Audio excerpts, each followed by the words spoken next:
then.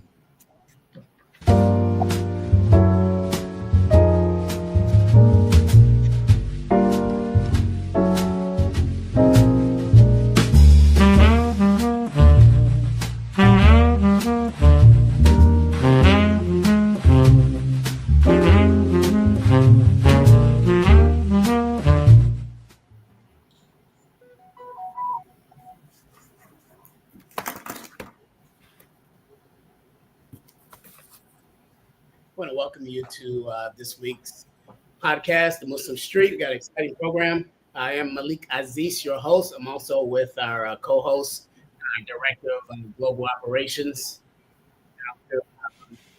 White. Got a little feedback going on, guys. If anybody's playing podcast in the background on YouTube, please mute. I need to I can hear feedback. Yeah. So we got okay, that's good. Now, and we still got the feedback going on in the background. So I'm going to ask the guests to okay, what's going on? No, it's still. If you can do that, please.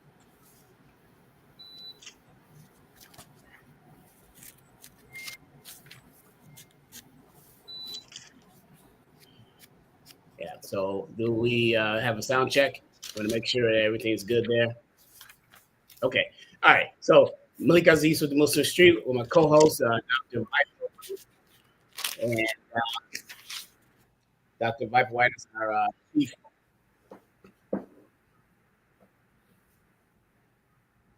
Back noise going Sound on. is somewhat compromised. If you can, whoever has the volume turned up, mute. turn it down. Viper. Okay. How's that? Say it again. If your device has the sound coming through, turn it down as much as you can, so we don't hear any feedback. I shouldn't have anything coming through. I don't have nothing either, but how's that now, Brother Lance? Yes, you're good. Okay. And Brother Malik, pull the microphone closer to you. Yeah, at least 6 inches. Yes. Okay, we're good to go. Yeah, I got it. So Dr. White, Dr. White is the Muslim. Dr. White is the Muslim Street's chief. So we experienced some difficulties, guys. I think that you could bear with us until we get those corrected. I'm getting feedback.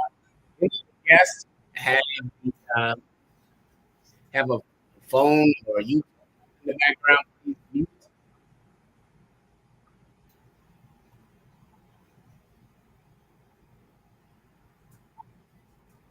It could be individual internet connections. It might be. No. It's if you plan if you can mute any other devices in the background. I turned off all the devices in my area. So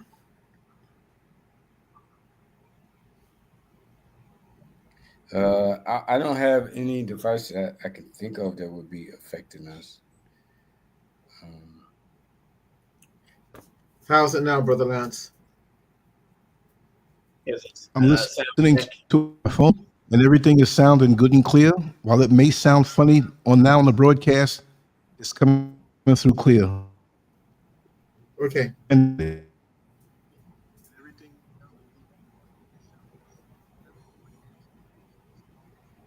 All right, thank you. And welcome back to Muslim Street. We're going to work through these technical difficulties. Malik Aziz, I am your host, along with my co-host, our chief global manager. We have with us our guest,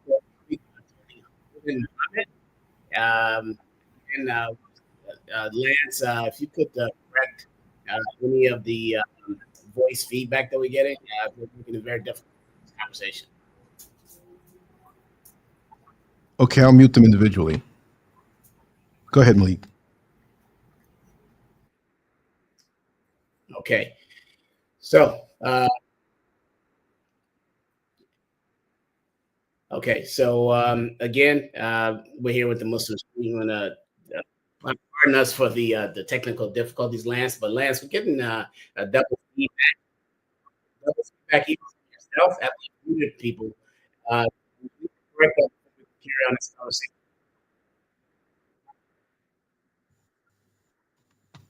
I'm not hearing anything over here, but like I We're getting said, double feedback. it's Repeat. If you could correct that from an engineering perspective, the conversation.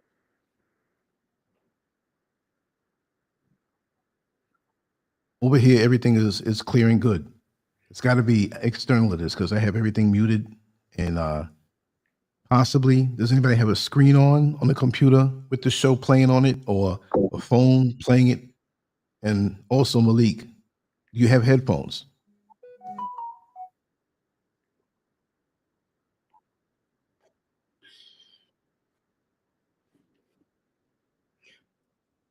Headphones are not the issue. The feedback and the double speak is the issue. Okay, let me go down the list and check one more time. Okay, so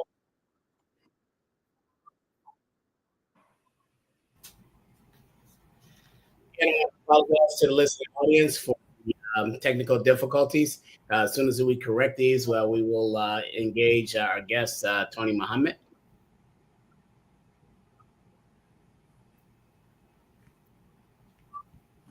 Okay, everything is fine on this end. Everything is fine on this end. I don't have any idea what it's something external, but here everything is muted and everything is separate.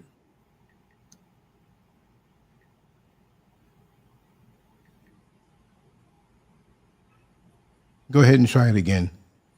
Okay, sound check again. Again, guys, I want to apologize for the technical difficulties. As soon as we get those correct.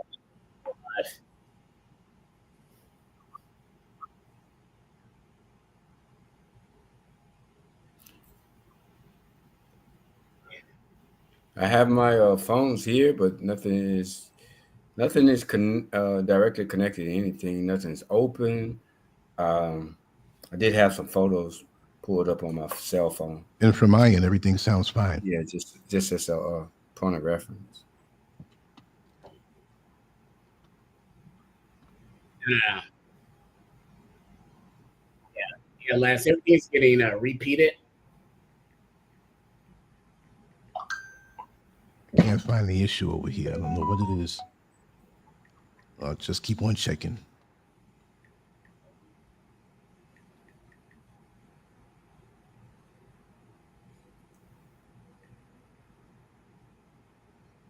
I'm just echo texting. Cancellation. Everything is where it's supposed to be on this end.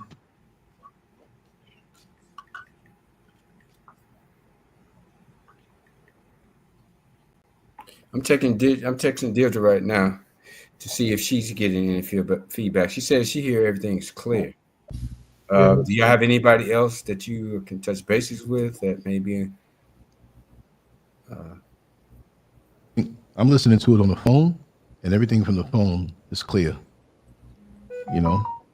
Yeah, that's what you really want to worry about. Through this, guys. So again, we're here at the Muslim Street with Tony Muhammad, who was we're here with Tony Muhammad Holden, who was detained in prison since in Kuwait. He was innocent, and we're here to hear the stories tonight. Again, I'm going to apologize for the difficulties. I'm here with my co-host, Dr. Michael White, Street. Dr. White, let's start out with a few kind of engaging. Tony, before you have 200 years of history of Tony Muhammad. I met Tony Muhammad in the 1890s in Florida. A Muslim, actually the first Muslim that I met when I moved here from Chicago. Great brother, highly character. We worked together on many projects, the National Black United Front. He's engaged in Islam.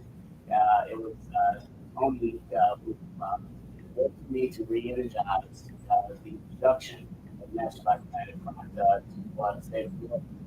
working on some great black programs around the issue of black and female relationships.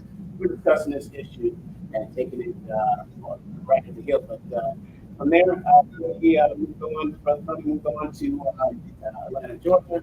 In Atlanta, he had certifications on certifications in management as well as HVAC. He did venture on to military contracts over in the Middle East, particularly in Kuwait. And kind of like this is where he kind of ran into the story. Was on you over there for years, and then all of a sudden there's an issue. Can you talk to us about how the issue arose? Hello? Brother Malik is not coming in clear at all. Yeah. Yes, It's Brother not. Malik, I believe it's a setting on your computer because everyone else is coming through crystal clear.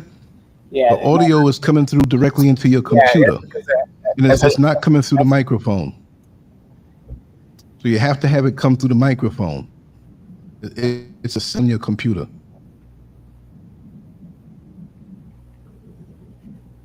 Unless you wanted to pipe the audio straight through the phone. Okay. Dr. White, right now, until we settle Brother Malik's audio, we're going to have you take over so the interview can flow.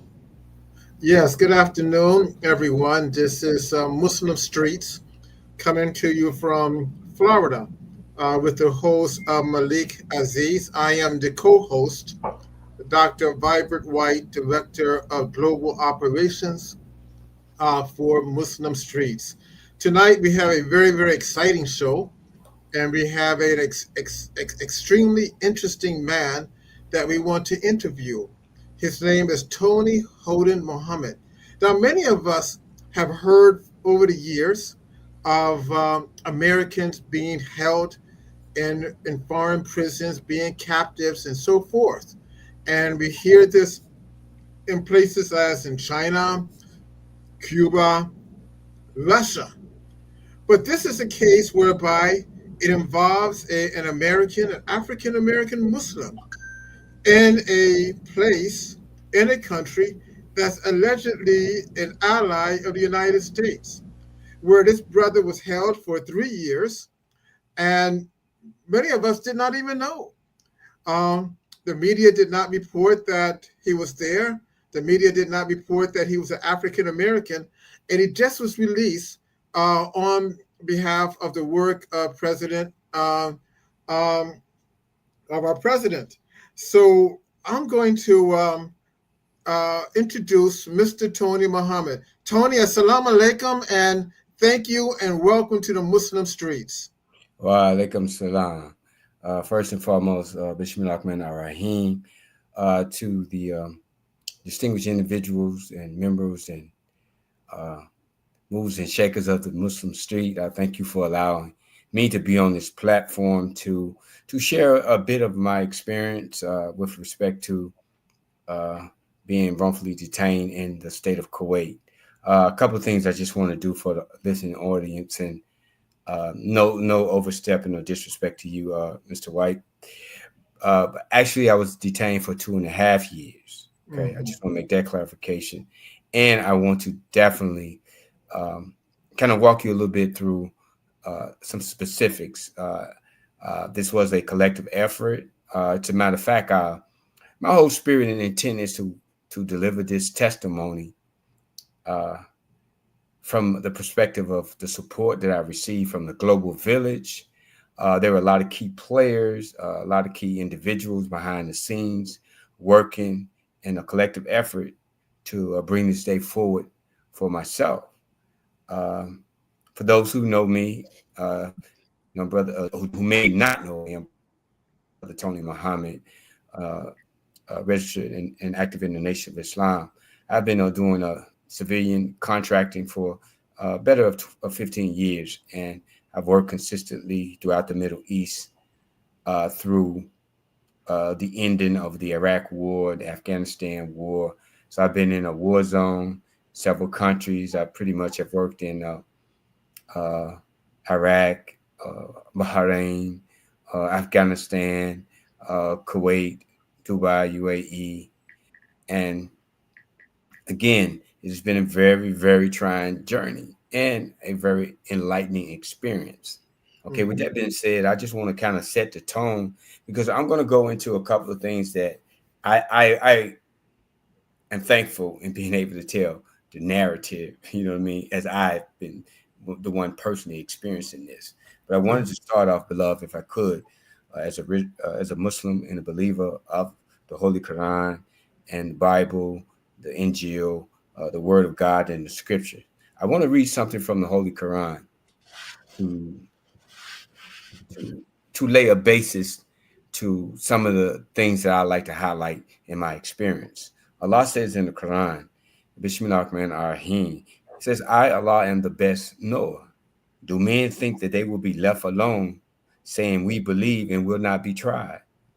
And indeed, we tried those before them, so Allah will certainly know those who are true, and he will know the liars. Or do they think, or do those who work evil think that they will escape us?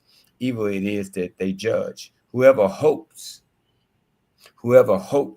to meet with Allah, the terms of Allah is surely coming, and he is the hearing and the knower. When whoever strives hard, strives for himself, surely Allah is self-sufficient above the needs of his creatures. Why did I choose to do that? Because as a Muslim, this whole experience came to me and it has been a part of my life journey in the context of the walk of a Muslim or just a believing person, an individual, whatever faith declaration that you make and you claim, surely you will be tried on that faith and that basis. All right. So to get into the spiritual connotation of how I would like to share my narrative, about 2.5 or close to 3 years ago, I was detained illegally in the state of Kuwait, being falsely accused by an individual of being part of a drug. Brother Tony, could we back up just a second? Because many of our listeners and many of our viewers are somewhat maybe are uncertain about contractors when you're overseas. When you are contracted, were you working on behalf of the United States government or a private entity to do a certain service? Yes, thank you, sir. Yeah, definitely. Just a point of clarity. The United States military eventually understood that in order for them to do what they do, had developed civilian contractors as a part of absorbing cost services for the military. It's no different than what you may see here if there's a military base in or around the city that you're part of. You might have outside vendors and contractors bringing in water, bringing in food, servicing mechanical equipment, doing IT, all sorts of things that pretty much make up a day-to-day job in any institutional entity. So the civilian contractor means that I was not active duty military, was not working as a active member in the military, but as a civilian contractor. In my journey as a contractor, I've worked for several companies, starting off with working for the Center of Disease Control. I was contracted out there in Iraq, KBR, Kellogg's Brown and Root, Floor, Vetris. These are big players in the game. I mean, military contractor is big business. Yeah. It's real big business. I see. So before your confinement, your arrest, how long were you working in Kuwait? I started my contract in Kuwait in July of 2016. So at that time, we were talking about a better of 6 years, maybe 6.5 around that time, because it was 22. So 16, the summer of 16 is when I started and moved over to Kuwait. And again, Brother White was asking me questions about contracting. Contracting is lucrative. I mean, whatever your profession is, whatever service you do in order to provide a means and financial support for yourself and your family. And I wanted to really definitely clarify that. I took that initial step as a result of being in a new trade, HVAC. And our instructor was telling us the benefits and the possibilities of working contract, and it was a part of encouraging me. And I say, okay, I'll give it a shot. So military contracting is basically the government outsourcing maintenance, food service, IT, tech support, anything that they need. But I didn't deal anything with combat or, um, you know, in that aspect of my working. But I was in a war zone. And again, when incoming missiles are coming in, it doesn't matter. It doesn't distinguish between yourself and the military. Right. And unfortunately, I've lost colleagues, lost a fellow Memphian, Lemon Matthews. He was killed in Afghanistan. He worked in HVAC from the city of Memphis. He was killed in a car bomb attack. He was T-boned by a vehicle that was loaded with explosives. I see. And again, I mean, I witnessed warfare firsthand. I see. It's not a badge of honor, but it does suggest that, you know what I mean, that what I was willing to do to take care of myself and my family. Mhm. And we are fighting and recovering. I've had a tremendous support from my loved ones, from my community, from very influential and positive people that God has brought closer to me in my life. And I'm going to mention someone a little bit later. So it's lucrative but very dangerous. And for 6 years in Kuwait, was it smooth sailing for you? Was it good before the situation that you're going to talk about took place? No, it's never smooth sailing when you are thousands of miles away from your home and you're in another country with a different set of rules and different ways that they handle things. Unfortunately, Kuwait is just not. It's a very wealthy and small country, but they're definitely behind time. So there were a lot of challenges that we work with and work through. So no, it wasn't necessarily smooth sailing. Yes, there were other minor issues that occurred, but by God's grace, that in and of itself wasn't a deterrent. You know what I mean? But this situation most definitely served as a permanent deterrent. Can you give us a background of maybe the last 24 hours to your arrest? What was taking place and how was it done? And what were the reasons that they did it? Well, yeah, the last 24 hours before that, I worked in Kuwait as a project manager. So my project supervisor, pardon me, but my responsibility was to, work directly with the outside contractors, setting up meetings, taking bids, doing inspection, documentation for current. I had probably close to 120 projects in my queue at the time. I was not feeling well the day before, so I took about a half day and just took a rest. And later that afternoon, I just spoke to my manager, said that I'm probably going to be leaving early. So I went home, rest and relax. And the following day, I received a phone call from my director. And he said it was very important. I need to see you. And, I mentioned to him, yeah, okay, well, give me a time. At the time, my daughter, who was president in Kuwait at the time as well. How old was she? At that time, Amaya may have been 2. Yeah, she was 2, 3. So she wasn't feeling well. Her mother had contacted me, and I made arrangement to go see her. My director at that time was pressing, "Hey, I need to see you. It's very urgent." Then I said, "Okay, I'll make a point to get there. A few things that need to straighten up." So fast forward, I met with him, and he explained to me that there was an incident occurred with an individual. I was, familiar with the individual, and he was, according to what my director said, he was picked up by CID. That's like what you call equivalent to the DEA, and he put my name in a situation that had nothing to do with. And from that, he explained to me to make sure that, that I'd be able to, resolve and deal with that situation. So I said, okay. Then I left and went home, checked in with my family, and I was preparing to, because I had received information about the death of a family member, and I was working on some travel arrangement, possibly coming up that weekend. So I left, made some phone calls, checked in with my family, tried to reach them to get some information. And at that time, I didn't discuss anything with them about that, because I didn't want them to panic and hit no panic buttons or anything. I just pretty much moved around and continuing and just was being prepared to go back in the next day. And I contacted a travel agent and went there to find out some information about traveling later on, a few more days later in the week. Possibly I lost a family member that was very dear, a first cousin, matter of fact. And this was much later in the afternoon.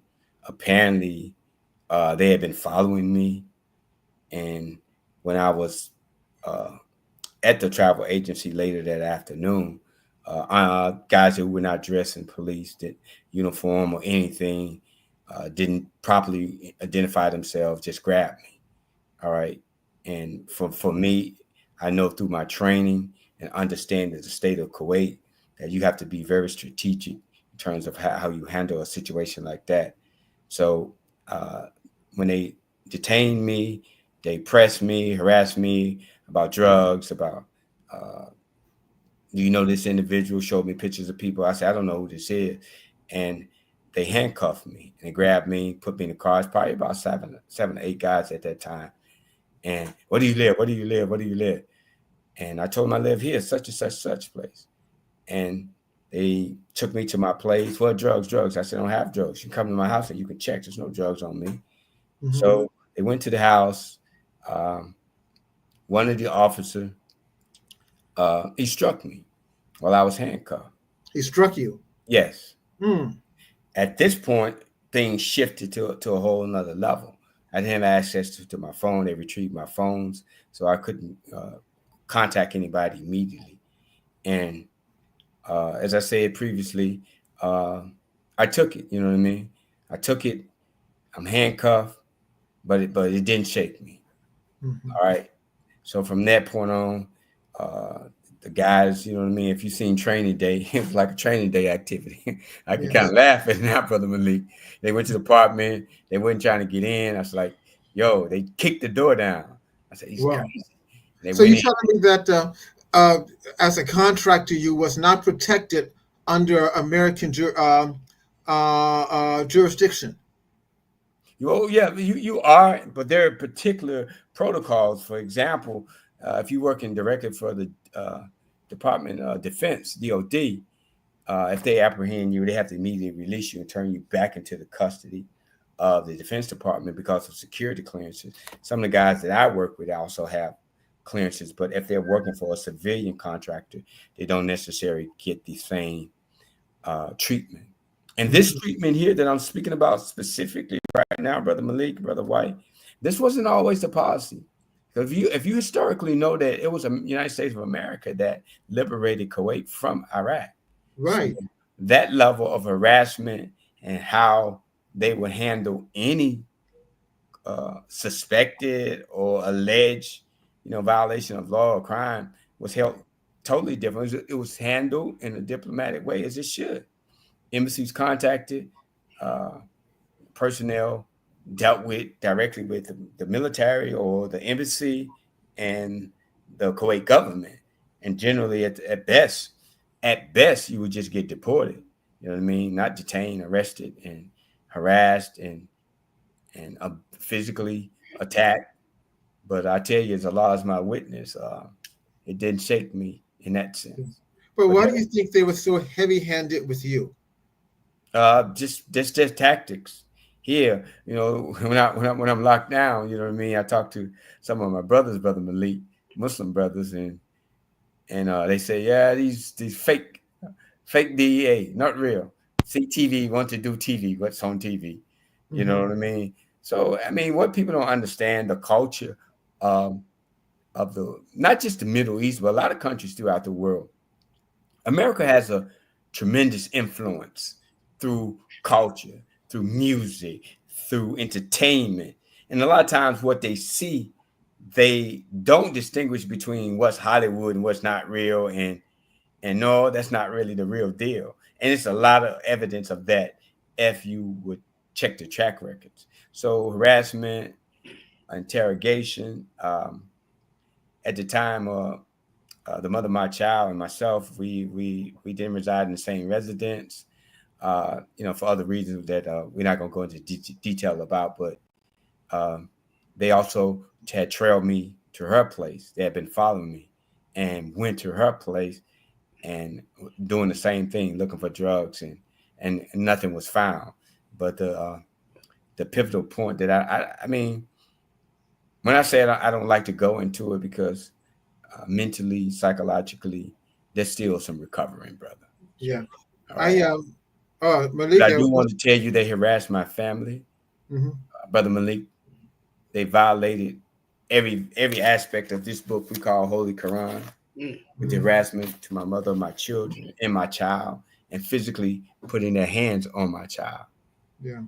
And I had a chance to look at some of the records and the history of contractors, especially contractors who are African Americans. And what we have found is that there seems to be a disproportionate number of African American contractors who are accused and arrested, and it seemed to be profiled. Would this be accurate? Yes, very accurate. Very accurate. Because one thing we got to understand, this mentality that we are so familiar with in America, it's pervasive. It's worldwide. I mean, we handled and treated like this all throughout the world. There are places that we can go and do, and I have visited, where the respect of us as a people and as Black people is respected. But I wouldn't consider that to be Kuwait. Mm-hmm. Yeah. So, but by Allah's grace, you are correct. And by God's grace, one of the things that a prominent imam told me as he worked to fight to get me out, he said, brother, perhaps you are in this situation for Allah to help those Americans, because he was made aware from myself calling from the inside that how many other Americans was locked up. He said, nobody knew about this. Right. Nobody knows this is going on. And he said, brother, perhaps you're in this situation for Allah to bring light to this and fight. And ironically enough, as Allah is my witness, my case was handled and pushed all the way to the State Department. Every major advocate for wrongfully detained Americans throughout the world, every high-profile case that you've watched and witnessed through the news media, that team was working directly on my behalf and for the grace of Allah. Yeah. Brittany Garner, Paul Whelan, the journalist from the Wall Street, the recent case, you heard that recently there was a prisoner pardon release in Venezuela. Those individuals, I met their families. They were very aware of my case. And when I say this, that it's more about a testimony for me, based on the spirit that the community have had for me. And there are things that happened that allowed us as an entire group of people to be released. There were freedom fighters locked up with us. There were brothers like Darius the White, okay, Brother Eric Holder, okay, Eric Davis, different other individuals. I don't want to run the roll call because some of these brothers would like for their names to be kept private. Yeah, I want to make sure. I got to say this. I want to make sure that we understand that this was a collective effort in order to bring us all home. Yeah. And those individuals that were part of that fight, are brothers who were trying to get their lives back together. And all of us were African American. There was a teacher, Leanne Davis, Eric. He was a Caucasian, but he was a veteran. He fought in Kuwait. We currently have one individual, Darius Funches, who's still there, and we're still fighting. So some things we don't want to go deep into details, because the behind the scenes negotiation it's important for me to say this. It's very delicate and very sensitive, and getting into a lot of the nuts and bolts of what really happened and the corruption, we have to be very careful, because that brother is still there, and we want our brother home. Yeah. He's the youngest one out of everybody that was there. He was instrumental in bringing together the individuals that fought to help bring us home. There were individuals who came there, boots on the ground, and Mr. John Franks, along with other individuals who rallied with us, who helped us put book money on our books, who helped us to get food from canteen, who were in direct connection and communication with our families, came to visit our families, and we as a group became tight. My particular role, I'm just a part of this entire fight and struggle. There were some unique things that I wanted to share as it related to what Allah put on my heart and how I saw myself in that situation. Yeah, and in the home front, during that time, we heard a lot of stories about Brittany Griner, who was detained in Russia, and her sentence was 9 months, and there was a lot of hoopla about this, and she was released, but the American media, at least I don't remember, maybe Malik can or Brother Lance can remember, did not speak much of anything about African Americans being held, especially by an ally. But we gave a lot of talk about a basketball player who's an entertainer, but we have people like yourself who's doing a valuable service for the administration and to the government. So, isn't it fair to suggest that because of your color, even though you talked about other people, but because of your color and because of the extension or the extension of racism in Kuwait, that you were profiled, you were arrested, not because of anything you did, but because you were an African American in their country. We also know that a lot of Africans get caught up in things. Yes. Oh, thank you, brother. Thank you, Brother Youssef, Brother Abby. I have friends who I hope by now they're out that we fought with. I want to make note. Let me pin note something, because what happens behind scenes, and when anybody, regardless if they're an entertainer, regardless if they're a professional basketball player, regardless if the political climate was expedient to make this case more public than my case. All right. For me, and I've read parts of Brittany's story, I was very touched by her story and very striking similarities. And I want to come to her defense in this context. For one, she served only 19, but she was actually sentenced to serve 15 years. And I think we need to be wide awake on something very important. This is nothing new. This is nothing new in terms of how, when we are in these types of situations, how others or high profile people are given more attention than others. And there's a lot of reasons behind that. It's a fault on two sides. On the government side, in the interest of the people, for the people. You have to fight for all, regardless of class, creed, or color. We are responsible for putting that pressure on our government. We are the people.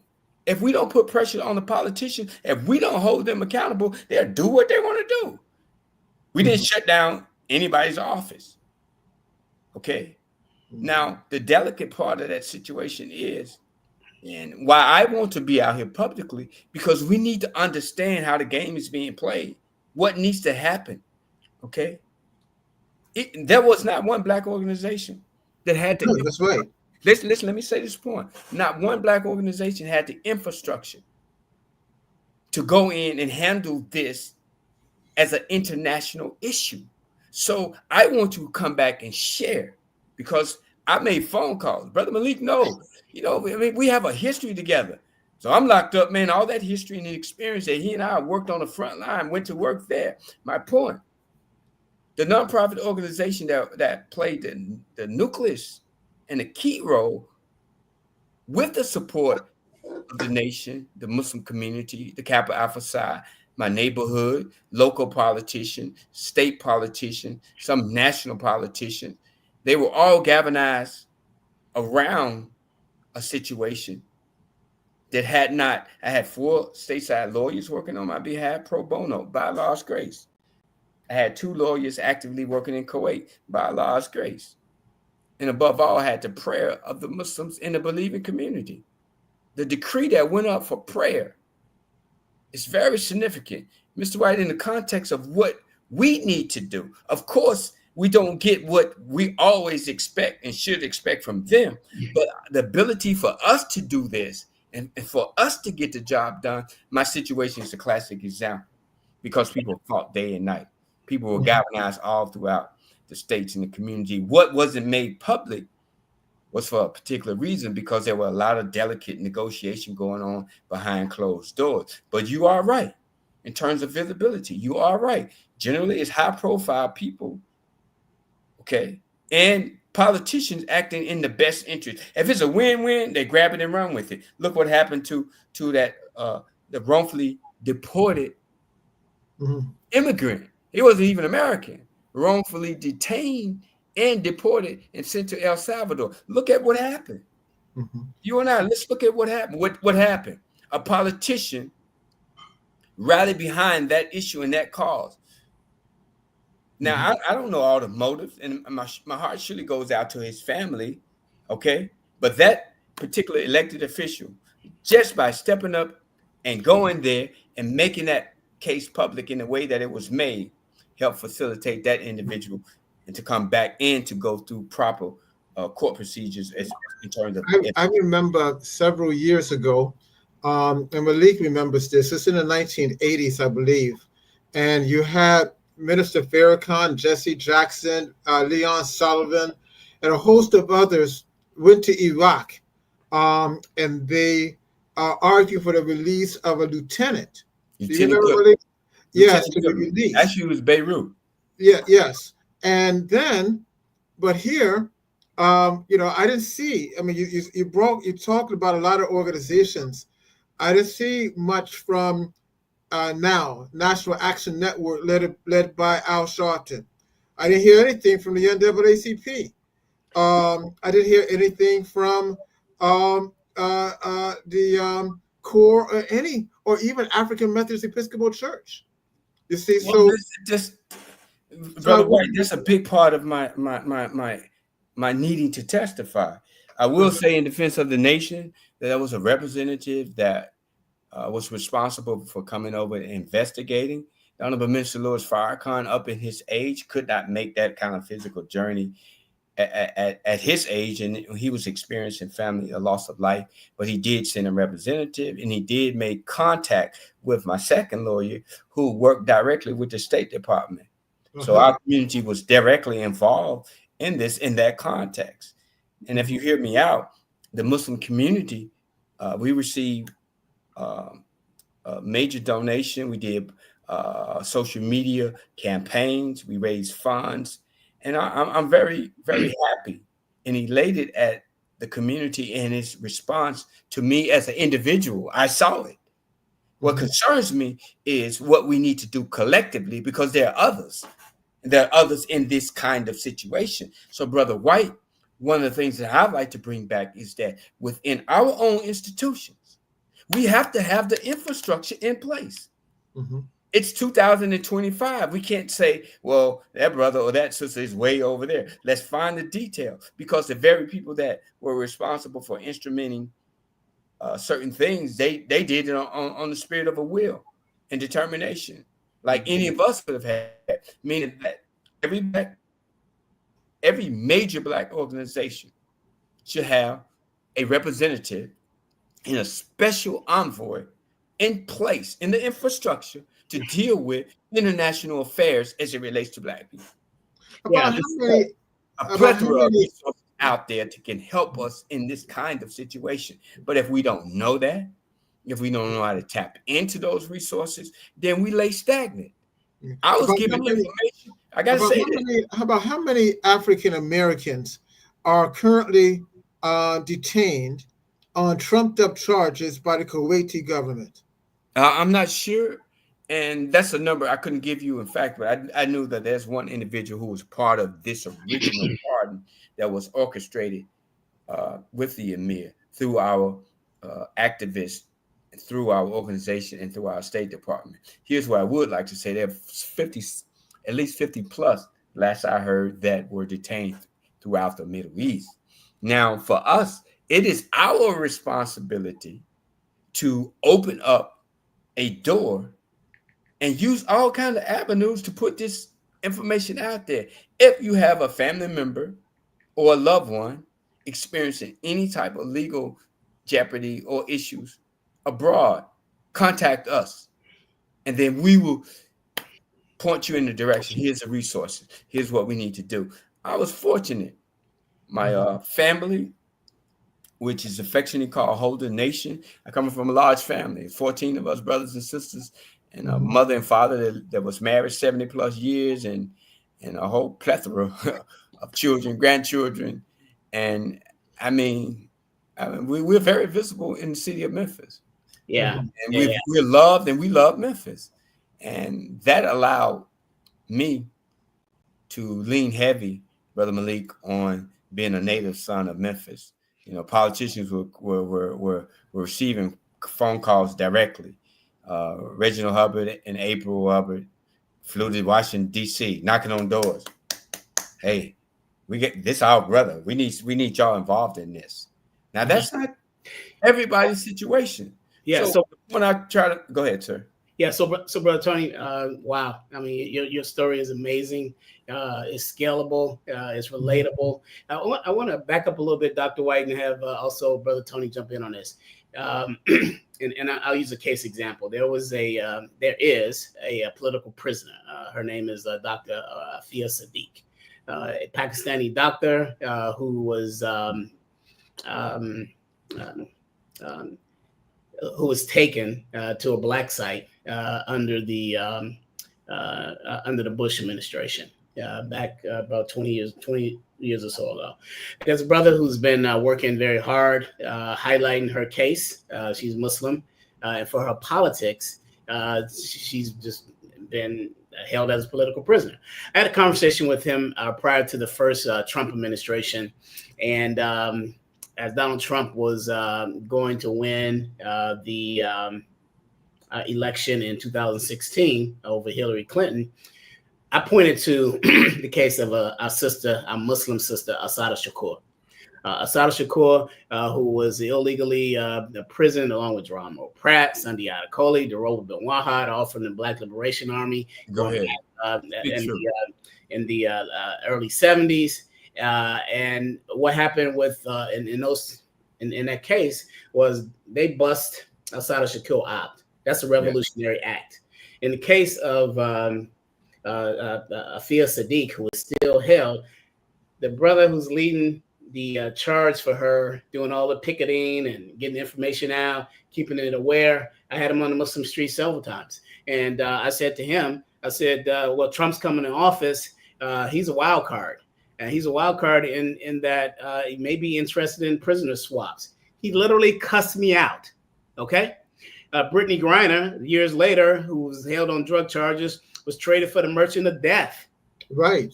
Victor Bout, a Russian arms dealer who put death on the streets, has hundreds of thousands of bodies, right? That was a prisoner swap. So a revolutionary act, as we politicize the issue of Tony holding Muhammad, I was arguing while you were locked up, Brother Tony, that when it comes down to it, it may come to a situation where a prisoner swap, it has to take place. Trump's done this many a times. He did it in Egypt within 2 months of coming in office in 2016. I didn't discuss with the brother on the Afia Sadiq situation, who she still is a political prisoner. How do you feel about that now, bro? Because that's a tactic, right?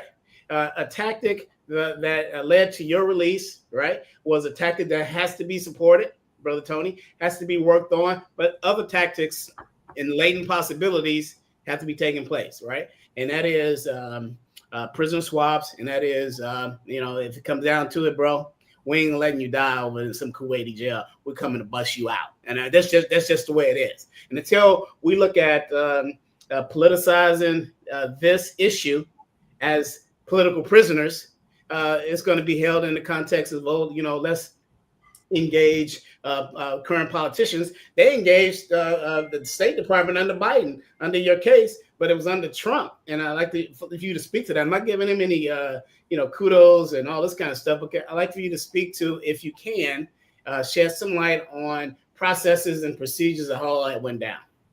Okay, very, very good. And brother Malik, man, and I have been close friends for quite some time, man. We share a very dear and precious brotherhood and friendship. And the difference between the two is just in general. I know brother Malik, if he heard about my situation, he didn't know me personally and just heard about it. As a brother, I knew he would have been involved just because that's how he moved. But the friendship gets me and us in different places and spaces, and we share and we discuss, and there are things that we can't go in depth on this platform, but I would tell you this much.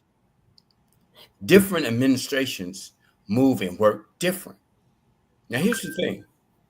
There was a fight to have myself and the other Americans released going on aggressively before Donald Trump's second term, okay?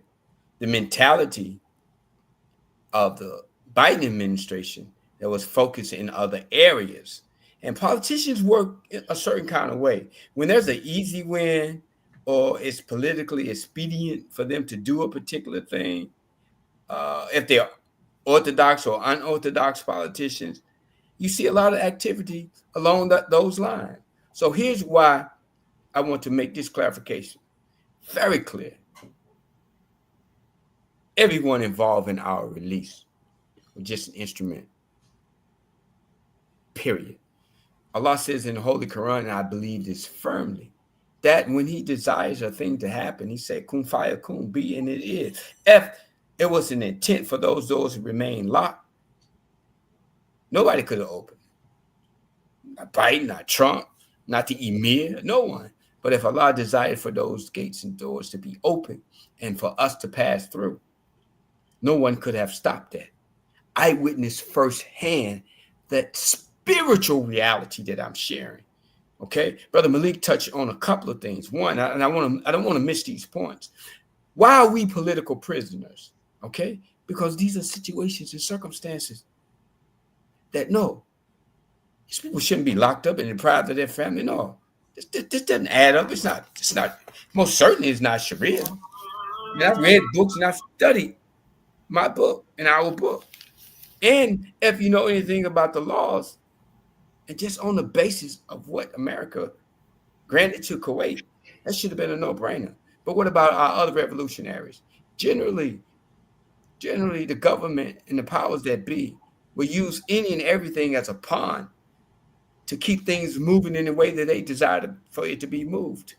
If political prisoners who are revolutionary thinkers, who inspire, encourage, and enlighten people to think, to study, to rise above emotion into the thinking in the facts of a given situation, then the game changes.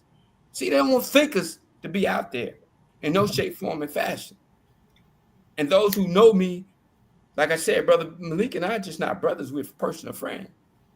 And we agree on the most depth of truths, our faith and realities. We don't agree on everything, and we don't see everything the same. We have different perspectives about different things. But as a friend, the respect level has always been here. And what he's trying to allude to, I would tell you this. There was a different factor when Donald Trump was elected. Donald Trump is surrounded by people with special interests. The special envoy, his representative, it's a billionaire. Okay? What the Biden administration was dragging their feet and moving slow, even though they publicly said that it will be in the interest of the Biden administration, Anthony Blinken, on October the 5th, right before the invasion of Palestine and Gaza, said that it is the interest of the United States government under the Biden administration is to bring home all Americans who are being held, wrongfully detained, or being held in foreign prisons. Okay, that immediately got redirected and the attention went somewhere else. But in all actuality, a government for the people, by the people, that should have never been put on the back burner.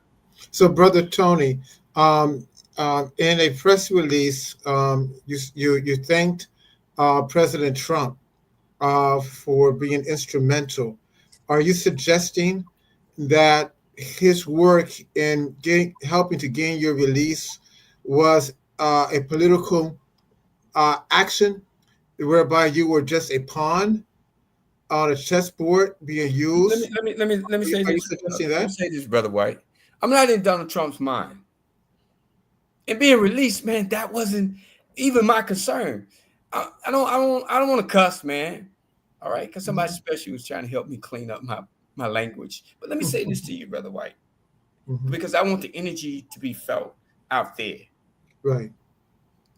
When you are in that kind of situation, you have the standing guard, you have the rotating guard, you have the chaplain, you have the warden. All of them play a role. I didn't give a damn who had the key. When they opened that door and it was time for me to walk out, I was walking out. Ultimately, I believe, Brother White, that Allah decreed that I come home and everything else just fell in place. What was in Donald Trump's mind? I don't know. I follow protocol as I have been taught and as God put on my heart to say. He's serving president. Okay, his disposition on Make America Great Again perhaps was very instrumental in me coming home. I believe that perhaps there could have been some sympathy because he was fighting legal situation in his own personal life. But I'm not in his head. And I'm not even trying to lean that heavy into the situation because I don't know what's in his head. All I know to do is to thank the acting president and a former, not informal, but a former representative of his administration, flying to Kuwait, sitting down with the necessary individuals in the government of Kuwait, negotiating and arriving at a pardon for 23 of my brothers and fellow Americans to come back home, with the exception of one. All right, Darius, which was the youngest brother there. So the politics is not really my bag of tea, a cup of tea. I believe that if I want to lean into the political side of it, it just clouds everything. And I never will have any problem saying this, as Donald Trump was very instrumental. Very. So when you were released along with your associates, negotiation, what did Kuwait get in return? I can't verify that. I know that Kuwait obviously got a goodwill acknowledgement because the individuals that may have been involved. See, because there's a lot I can't get into, but I can say this, that on a lower level. So you got to understand this, Brother White, Brother Malik. There's a class issue in most parts of the world, in governments and countries. All right. The wealthy of the wealthy of the wealthy. All right. Who get their wealth from however they get their wealth. And particularly with, let's say, Kuwait oil. Then there are people who want to be, who do exploitation. I mean, my gold, stuff that I personally own, I was robbed. You know what I mean? This is a training day type activity. And the guys came in, not just only physically assaulted me and my family, but also robbed me, Brother Malik, Brother White, of stuff that belonged to me. Shoes, clothes, jewelry, money. Why? It didn't belong to them. Now, back to your point. High officials negotiated, came to a conclusion, and it was we wasn't serving no purpose. 23 Americans locked up in the Kuwait prison system. The prison system in itself, it's a lot of stuff, man. It's corrupt in and of itself, and it's a form of exploitation there as it is in America. Okay, and 23 with upward close to 10,000 other prisoners. 23. What did that matter? What did they get out of it? Well, kudos for a goodwill gesture. Kudos. You know, what other things that were negotiated? I wasn't at the table to negotiate. I wasn't at the table to know the fine line and detail. And although in your mind you may find that to be, you know what I mean, a worthy question, man, look how good God is, or how great God is. Look how God rallied and brought, you know what I mean, the community together and allowed 22 other Americans to be back home with their families in a situation that they could have been serving nothing of good in that situation. And the guys that I came in contact with appeared to be all good guys, man. And you know, I'm not their judge. I don't know, and I didn't care to know the front and back of their cases. And I'll tell you this: majority of them not only were they civilian contractors, but they were former military. Some even played a part in liberating Kuwait from Iraq. Yeah. All right. So, man, you gotta understand, brother. I can't get into all the specifics. All right. The largest military presence in the Middle East. All right. It wavers back and forth between Kuwait, maybe Saudi, but Kuwait is way up there at the top of the food chain as far as military presence. So that wasn't, I mean, for that to be just handled in the way that it was handled, it's I mean, it was an easy thing for them up top. Okay? Yeah, brother Tony, we're gonna run the show over another 15 minutes because of the technical difficulties that we had in the front. We do the editing, make this look pretty. I want to pivot. First, let me just tell the audience you're listening to the Muslim Street weekly podcast. You can also find us on www.themuslimstreet.com. Brother Tony, I want to pivot to now that you're back, you're kind of getting settled in your personal life, your professional life. You mentioned you're a project manager, all these important things, supporting your family. Let's talk a little bit about how that reintegration back into your family life and your personal life back in the country. Tell us a little bit about how's that been going for you? Well, I think a good backdrop of that is mentioning the last book that I read before I was arrested. That's someone's dear and special to me. It's called The Glimpse of the Warrior Within. And this book, this young lady shared with us a life-changing experience and journey that led her to searching deep within herself on fighting the unfortunate and misfortunate attitudes and actions of, you know, a corrupt world. And the context of when you in any given situation, like I say, Allah says in the Quran, do many things they will be left alone without not being tried.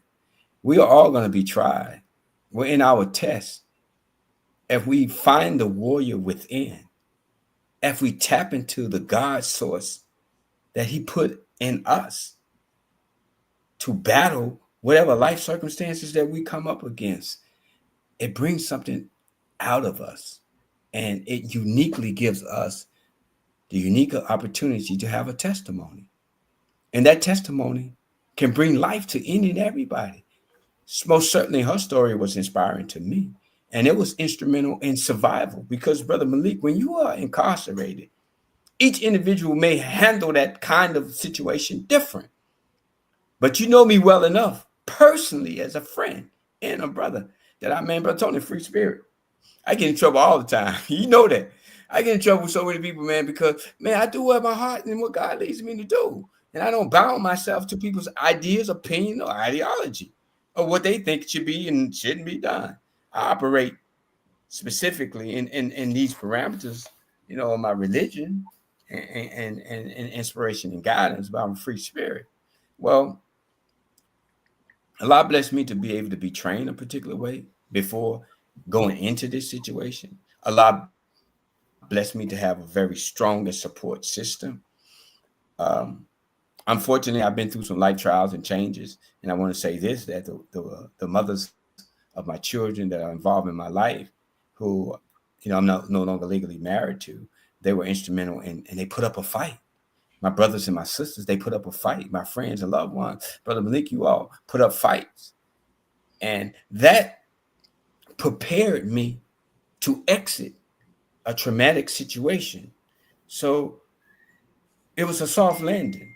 I say this, Brother Malik, that through this process, my life journey touched a little bit on Jonah, a little bit of Job's life, a little bit of Joseph, Jonah, and Job and the prodigal son. And I say that because all that I went through, the shame of having to put my family through that situation, friends and loved ones, I had to fight. The times when my faith wasn't as strong as it should have been or needed to be, but I kept fighting. You know what I mean? Every day I went to sleep and woke up with a heart and mind on, you know what I mean, how did I find myself in this situation? And God kept tapping me on the shoulder. You know what I mean? Surely the remembrance of Allah is the greatest force. Surely the remembrance of Allah is the greatest force. And I continued to pray. I fast, I prayed, and I believed, and I had hope that I was going to see the day of light. That hope was not always at 10. It never, in my opinion, fell down to 0. And searching for the warrior within yourself means that you got to be honest with yourself. You know what I mean? Brother Malik, you got to be honest with who you are. Am I right, brother? That's right. So I had to go in my private chamber, Brother White, in my private chamber. You see, Allah said, okay, well, stand in the corner. I had to deal with shortcomings, egos, vanity, impatience. I had to deal with the imperfected side of myself that I couldn't lay at nobody's feet. So I'm in this room looking at all these characters. You know what I mean? But did the Kuwaiti government ever offer an apology or compensation for your unlawful detention? Brother, let me finish my point, please, if you don't mind. Okay. And let me make this clear. The Kuwaiti government did as best that they can do as an apology, and that's giving me a pardon. But this was a situation where I take deeply in my intimate and personal relationship with Allah. And that's the reason I say that, because Brother Malik asked me how was I and how am I doing in transitioning by now being on the outside and back home. Well, the process and preparation started with dealing with the warrior within. So when you go into a traumatic situation, you got to get back to God, recenter, reattach yourself. And I say this, Brother White, because, you know, Allah says in the Quran that he's in charge of all affairs. The testimony, because it was so dark, the light of hope came from prayer, came from fasting, came from physically training, came from putting my mindset and being determined, all right, to see the light of day, being determined to be face to face with my loved ones, being determined to put my arms around my children and my grandchildren. I'm a grandfather, Brother White. I lost loved ones, and newborns were brought into my family directly and immediately. It's a bigger picture, Brother White, and it's bigger than myself, and it's bigger than the issue of these two governments in the chess game that they're playing, because ultimately Allah says he is the only reality. And am I right, Brother Malik? Allah says in the Holy Quran that all the affairs return to Allah. So my focus has to be there, because when I left, all right, I told you I didn't care who had the keys. When I left general population, the guards and the warden, all of them were excited to see us go back and to be home with our families. But there were men over in deportation with nothing but rottenness in their spirit and disposition. And I just looked and I said, okay, I see you, Satan. I see you, Jinn. I see you, Iblis. And I focus on getting back home. Okay, Brother White, the Kuwaiti government, as they have made it complicated for our last brother that's still there, could have continued to make it complicated. Okay. So for the mere fact for them to do that. Now, the legal aspect of dealing with that is a very delicate situation, because we still have people who are left behind. So you have to be careful. And that's why I said this story needs to be told behind closed doors with Black organizations, and an infrastructure need to be put in place on how we should move. Not only should we have special envoys set up for international affairs, but we also should have the support system in place. The organization that when I got back day one, I was debriefed. I saw professional counselors. I've been communicated with by organizations who were instrumental in bringing me home. They put in place health insurance, help prepare me to go back into the work world, either business or either working in my profession.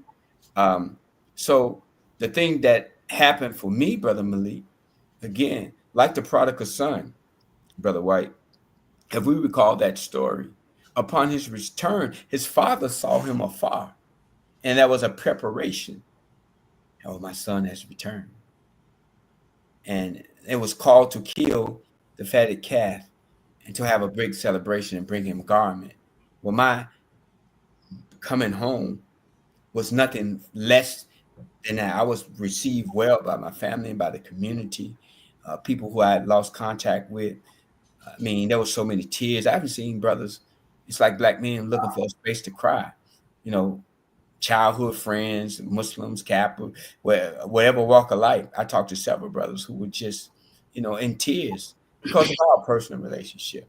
I've been a friend to most. Pretty sure I got some haters and some enemies, but who cares? But if you check my track record, most people will tell you that brother there, he'll help you before he hurts you. He'll take off his shirt and give it to you, just like Brother Malik has done for me. That brother has opened his home up to me on several occasions. All right. I had issues with transportation. So here you go, brother. Had me riding around Florida in that, you know what I mean? That nice whip, you know what I mean? But it was real though, because it meant something to him. You know what I mean? But it meant more for him, I need my brother need to be all right. He need to be able to move around okay. He didn't give second thoughts to it. You know what I mean? Gave me the keys to his house, brother. I'm gonna be out of town. Go pick up my car. If you need anything, my home is your home. See, that's real. See, real brotherhood. So, Brother White, yeah, we can focus on the government. That's another topic. That's another story. Man, I'm so elated and so much in the celebratory spirit because I'm like somebody who just won a Grammy or an Oscar. We now like to give this Oscar to Jay-Z or Kendrick Lamar. Yeah, there's a clamor. Well, I was a recipient of Allah's Rahman Rahim. All these governments and the role they play, they just did God's will and got out of his way. Mm-hmm. And the part that concerns me in the community, we got to talk directly with those organizations. Brother Malik, Brother White, I've already started that process. I went and talked to the alumni chapter, Kappa Alpha Psi. So you brothers, y'all did a great job. I wrote a letter. I thanked them formally. And I made it known, you're going to have to put something in place. You're by the thousands. If thousands of organized people got behind you, Brother Malik, every objective, every goal that you got, man, to help your people would be transformed overnight. But, man, we falling asleep at the wheel. Why we can't put simple things in place? Brother White, you are right in that concern. But nothing's going to happen for us, for the good of us, until we as a people become responsible and accountable for the concept of power as it ought to be. Allah changed not a condition of people today, but willing to change themselves. Is that not Quran? Yeah. As we thank you, brother. As we close out, I got a couple minutes left. How can the listening audience contact you? Projects that you have going on, some of the vision that you discussed on the show here today. How can they get involved to support you? Where's your contact information? Where can they reach you on social media, etc.? Well, I don't have a strong social media presence. I am on Facebook. They can DM me with their contact information. I'll reach out to them. Brother Malik, he's already, you know what I mean? In terms of people asking me how I'm transitioning, I got great friends, man. I mean, I'm humbled, man. I got great friends. I got people that love me dearly. I'm humbled, man. I'm a real dude, man. You know what I mean? I'm not saying that I'm afraid to cry, man, but I couldn't do nothing but be crying. And been crying and crying and crying since I've been home because of the overwhelming support. So DM me. I was a community activist before this situation, and now I have a personal story to add to that commitment and spirit. And again, Brother Malik, Brother White, you all, I thank you for allowing me to be on this platform, and more to come. Inshallah, if he provides me to live a life, I do intend on working on a book. I do intend on working on more social media presence as a means of encouragement. It's going to take the village concept to correct what's going on in our community. The government is going to continue to do what they do, act in the interest of the powers that be. The people, when we take the power back as we did in the 60s and other eras where you saw great change in the nation, in the Black community, you know what I mean? We had Black Wall Streets and all these up and coming and well-developed Black neighborhoods and communities. We got to put the power back in the people. So, brother, if you will allow me to continue to work with you, and you, Brother White, as well, Brother Malik, not only does he work with me, he also coaches and mentors me. Continue to coach me and mentor me. Because, man, if we want to win this fight, man, we got to be too responsible. That's beautiful, brother. It was beautiful. Yeah, Brother Tony, we're going to close out with, I guess, Lance. Dr. White has taken away, changed that music into one of my favorite periods. Thank you, brother. The improvisational period of jazz, 1960s. Kind of started out with Miles Davis and what Brother Akbar Muhammad called the definitive work. Yeah. Kind of blue, 1959. Go get it. But again, Brother Tony, you're welcome to the Muslim Street anytime, bro. Tell your story. Thanks for joining us. Yes. Thank you. I'd like to mention just one thing that I failed to mention, along with our brother Adarius. Inbox me and DM me on how you can help us in that given situation. He needs to have food on his books. And I have to mention the people of Palestine and the people of Gaza, because I was affected tremendously about, the pressure and the suffering, just people being, even in the Congo, oppressed people all over the world. Brother Tony Muhammad sends out his love and prayer. Yeah. Oppressed people all throughout the world to be liberated. Holding Muhammad across social media on Facebook. Inbox him, support him. Again, I want to thank you for joining us. We'll see you next week on the Muslim Street. Thank you, brother. Thank you.